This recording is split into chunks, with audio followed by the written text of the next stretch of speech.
Welcome to Know Your Right, a show that seeks to look at the Zimbabwean Constitution as well as the Bill of Rights. This is Asake Online. My name is Brighton Ncube. Over the past few weeks, we've been talking about the Constitutional Amendments, and we've been talking to politicians, lawyers, professionals, advocates. But one voice that has been missing in this conversation has been that of Dumisani Nkomo. Mr. Nkomo, welcome to the show. Thank you, Brighton. Right, Mr. Nkomo, you wrote a book, No Holds Barred. You seem to be writing a lot of articles about the Constitution of Zimbabwe. My first question to you is there constitutionalism in Zimbabwe? The short answer to that is there is no constitutionalism in Zimbabwe.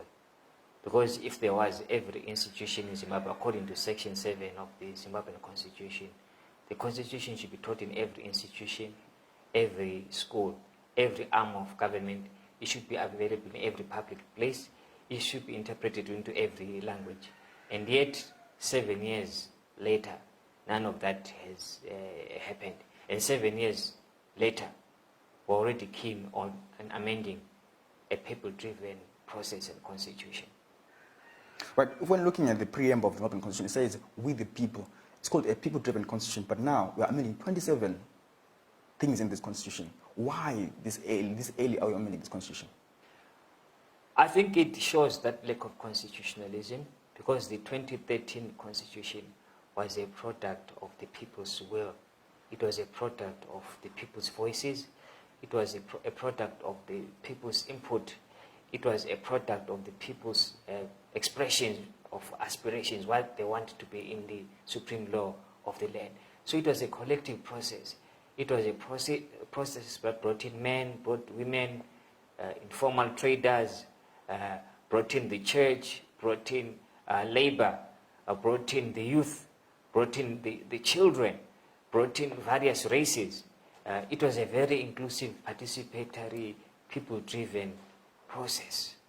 And yet what we see now is a process, of course it is constitutional, where it is now an elitist political process to amend a people-driven process. So the very principles upon which the Constitution was built, which is people's participation, people's consent, have been violated and undermined. Allow me to quote Dr. Gordon Moore. He says, when this constitution was written, it brought everyone together, the Kalangas, Shwanas, and Debeles together to vote in the referendum. But now we're amending the constitution when the country is in a dire state. Why are we amending the constitution? Do you think this is a good thing for Zimbabweans? It's not a good thing for Zimbabweans, but it's a good thing for politicians. Probably it's a good thing for the president, the sitting president. It's a good thing for ZANU-PF. But for the country, it is not. Because we sat down 7 years ago, and we agreed, Zimbabweans voted, and we said, this is the supreme law of the land.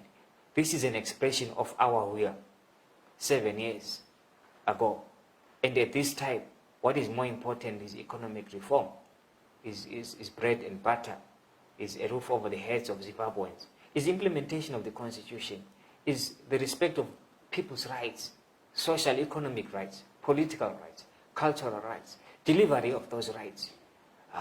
So really, this is not the right time, not the right place to actually start doing these amendments. They're not in the interest of the generality of Zimbabweans who voted for this constitution. It was not a perfect constitution, but we did agree that according to that covenant of 2013, it would be a generally agreed upon document which would govern us as a people. Because the constitution is an agreement between the governing and the governed. It's a covenant that a nation has with itself, an agreement which a nation has with itself. So allow me to take you to January 26, I think it was 2017 or 18, the Ebola incidents where people were raped, people were beaten in Ebola by the soldiers. What was going through there, and do you think the constitution was respected, the human rights were being violated? And what was done by the government of Zimbabwe? Yes, as I said earlier on, Section 7 clearly says the Constitution must be taught in all institutions. The army and the police must know, must respect, must uphold the Constitution. It's quite clear they don't know what is contained in the Constitution. People have got the right to demonstrate, to petition. That is in the Constitution. People have got the right to associate. People have got the right to express themselves. That is in the Constitution. But it is clear the police and the army, number one, don't know what is in the Constitution. Two, don't care what is in the Constitution, that don't uphold the Constitution, and yet it is the supreme law of the land.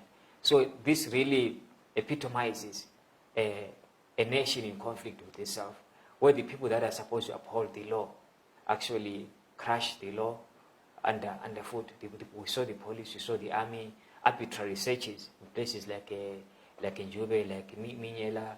They were arbitrarily searching people, arbitrarily beating people, violation of people's dignity, people's privacy, people's freedom of movement. People being stopped, being searched, being beaten, being arbitrarily arrested, detained.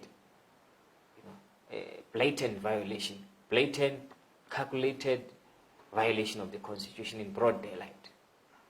Speaking of human rights violations that happened in Zimbabwe, we have the Human Rights Commission in Zimbabwe, and now under these amendments, we have the public protector being appointed by the president. So now some scholars may up and say the public protector is now taking the duty of the Human Rights Commission. So if, for instance, the CIOs, the police, the soldiers, if they violate your rights as a citizen, it's going to be handled by the public protector, not the Human Rights Commission. Do you think the commission versus the public protector, where does it clash now? Yeah. In a normal situation, the office of the public protector is a good office. It acts in the interest of the public.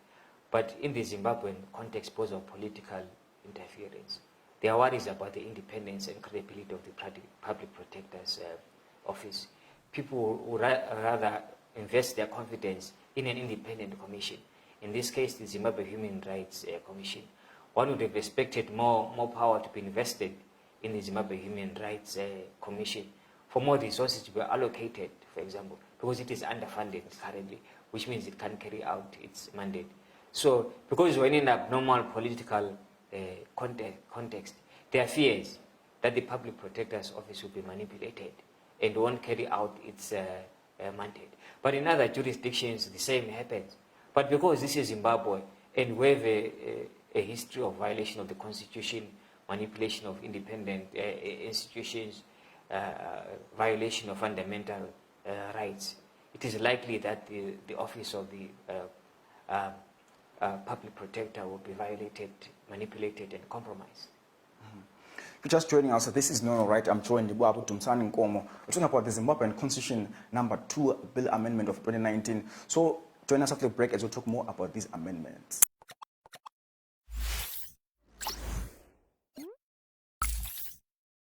Welcome back to Know Your Right. I'm joined by Dumisani, Nkomo from Habakkuk Trust.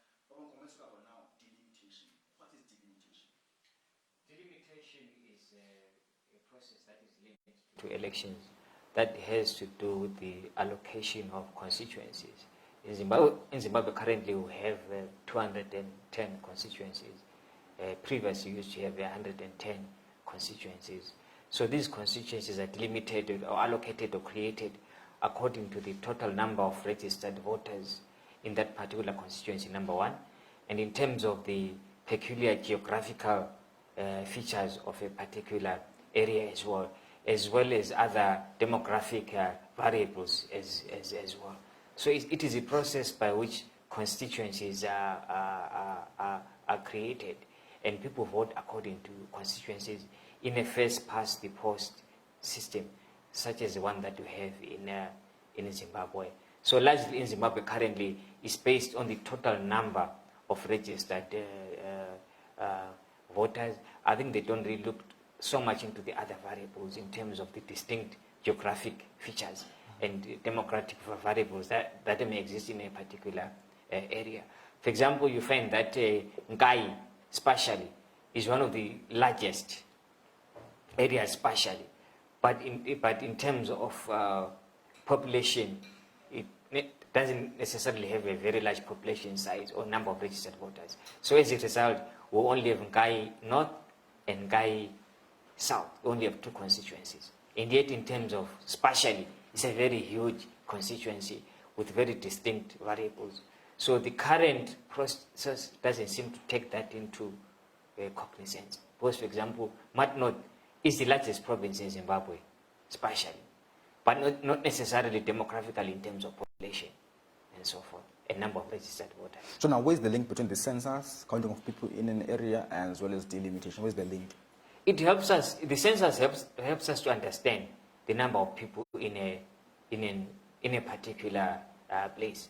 For example, it won't make sense for an area to have a disconnect between the number of dependents and the number of people who are not dependent. So a census gives an insight into the demographics of an area. Number of women, number of men, number of children, and so forth and so forth. So it is more intense in terms of the information. So in an ideal situation, you could actually inform an electoral delimitation process in an ideal sense. But it can also be used as well to manipulate an electoral delimitation process, as is suspected previously in previous elections in Zimbabwe. But ideally, it should be a very useful electoral tool, political tool, economic development or economic planning tool in a proper context. So can you break down some of the effects of delimitation in the country? For instance, if Bulawayo is going to have the reduced number of constitutions, what are the effects of Bulawayo in terms of voting, in terms of other political parties? What are the effects of delimitation? Yeah. Probably Bulawayo might lose on a number of seats if delimitation is solely based on total number of registered voters, which is why I say they must also look at other variables, such as the unique geographical features, attributes, and demographics of a place. For example, if a place has got many young people, I really believe there must be representation. It must be properly delimited. If it's got older people or vulnerable people, that is, for me, is a constituency. But because it solely looks at numbers, Bulawayo is likely to lose out, which means, number one, we're going to lose out in terms of representation in parliament, in terms of pushing issues in parliament, in terms of the numbers. Because at the end of the day, in parliament, at the end of the day, it's about the numbers, it's about the voices. So we're going to lose out big time in terms of political representation in parliament. So that translates into the voice of the marginalized not being articulated and magnified and amplified on national platforms. So it's going to be a very huge advantage because Matabeleland is historically a marginalized province. And people are not registering to vote because they believe we are structurally discriminated against. So instead of addressing the root causes of that marginalization, we are going on to double marginalize people that are already marginalized, who are not registering to vote because they don't believe in the system. They don't believe in the system because they are marginalized. They are excluded from decision making. The structural, discrimination in terms of employment, in terms of the civil service, in terms of enrollment in tertiary institutions, which is well documented. And because of that, people think elections are a waste of time. So we're being punished again for being victims of a system that has created structural inequality. So it's double punishment for regions such as Matabeleland. So, Mr. Nkomo, we should pick your brain one day on the issue of voting. Does election matter in Africa? I'm going to pick your brain one day. But today, let's also look at, you program a lot in Nkai, in Vuvi, in Lupan, and Habakkuk Trust. What are some of the key issues that we face as the challenges in terms of coming to elections? Yes, for example, areas like Nkai, there's issues of food security, first of all. Second, the issues of road networks. The Nkai road is one of the worst in the whole country, which means it will be perpetually underdeveloped. Because if a road is bad, it means there is no access to markets for businesses. It means the place is inaccessible. It means the place won't develop. There's issues of the local communities benefiting in Kai, for example, from the local Kalaka reserves. They're not benefiting from that. The local community benefiting from the timber reserves, for example. Those are some of the issues we've come across. That there's resources in Kai, there's a lot of timber in Kai. Locals are not benefiting from it. There's Kalaka, which is a unique mineral deposit only found in Kai, which is used for the manufacture of tires. Locals are not benefiting from that, and Kai is still underdeveloped. It's one of the poorest districts in the whole country up to now. So the issue of devolution needs to be implemented in Zimbabwe, and if devolution was going to be implemented, how is it going to look like? Yes, devolution is non-negotiable. Devolution is contained in Chapter 14 of the Constitution. It's non-negotiable, non-contestable. It has to be implemented. As to how it has to look like, it should go beyond political representation. There must be real power at district level, at municipal level. Because there are 3 tiers. There is the municipal level, then there's the provincial level. the devolution which is being prescribed or prescribed now focuses mainly on the provinces. It doesn't look at a local level as well, at the municipal level.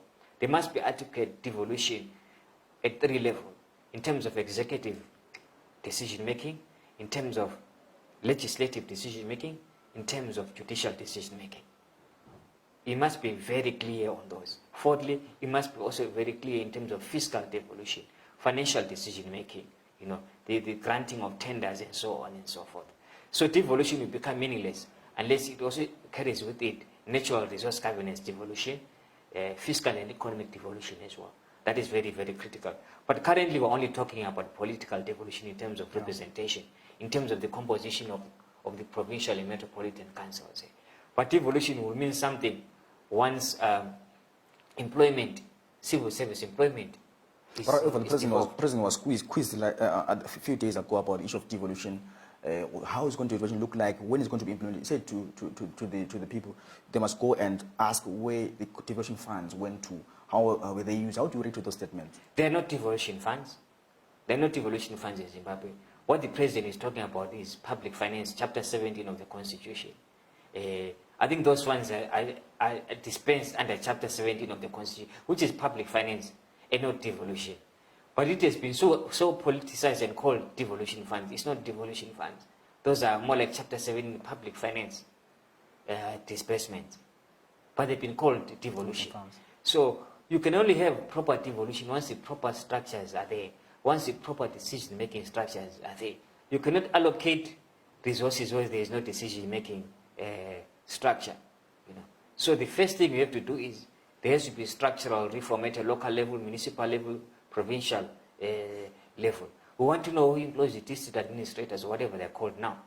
Because currently that system is highly centralized. And those people are employees of central government and the president. So there can be no devolution, for example, unless there's harmonization and you either have a CEO or a DA. Currently we have CEOs of rural district councils and district administrators. Dualization of power, which means devolution is weakened. So there must be devolution in terms of power. Power must be devolved. Executive power must be devolved at an executive level. So the chairperson of the Bulawayo Metropolitan Council, who ideally should be the mayor, must have actual power in terms of having budgets. They must have budgets of their own. Have budget allocations of their own, not from central government. But each province must have its own budget. And there must be, each province must be able to levy resources and money, for example. So a lot of functions that currently rest with the national government must rest with provincial and local government. So that local government at their level, they're able to levy, they're able to tax, they're able to engage in local economic development initiative.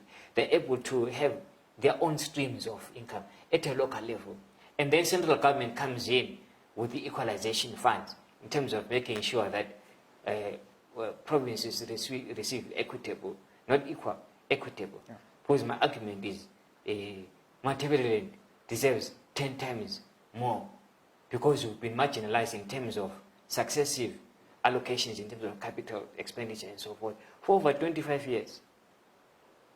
So devolution, there must be structural devolution in terms of the structures that are supposed to implement devolution. The provincial councils, the municipalities, in terms of powers of budget making, powers of employment. Yeah. That is key. Powers of employment for the civil service. That must be devolved. Civil servants must be employed and deployed at provincial and local level. That is how devolution must look like. Tenders, public tenders, must be done at local, district, and at the most provincial level. Again, that is how devolution must look like. So we want devolution that empowers political parties. We want devolution that empowers the local communities.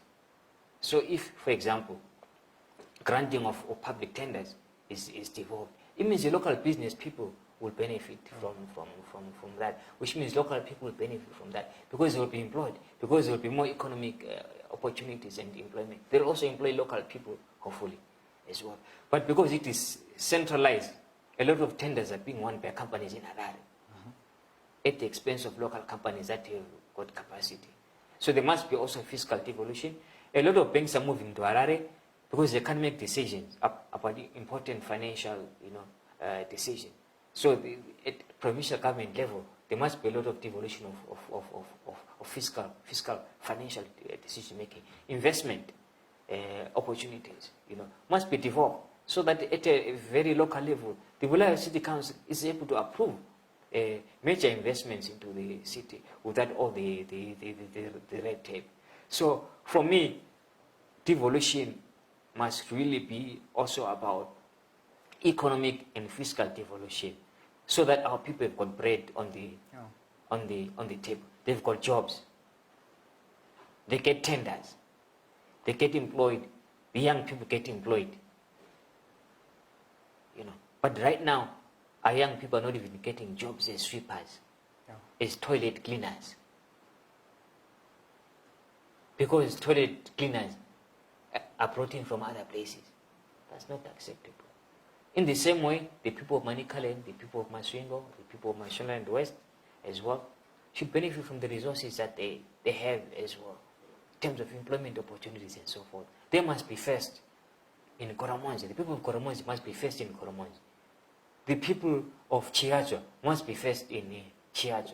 The people of Plumtree must be first in Plumtree, in terms of land allocation, in terms of resource distribution, in terms of natural resource governance and natural resource beneficiation and benefit. Yeah, devolution must look at that. It must not be about political parties having seats or controlling provincial councils. And at the moment, it's about that. It's not about the resources. It must be about locals controlling their resources and their financial decision making. Right, you're watching Asake Online. This is Know Your Right. I'm still joined by Dumisani Nkomo from Habakkuk Trust. We're back with the last segment of the show after these ads.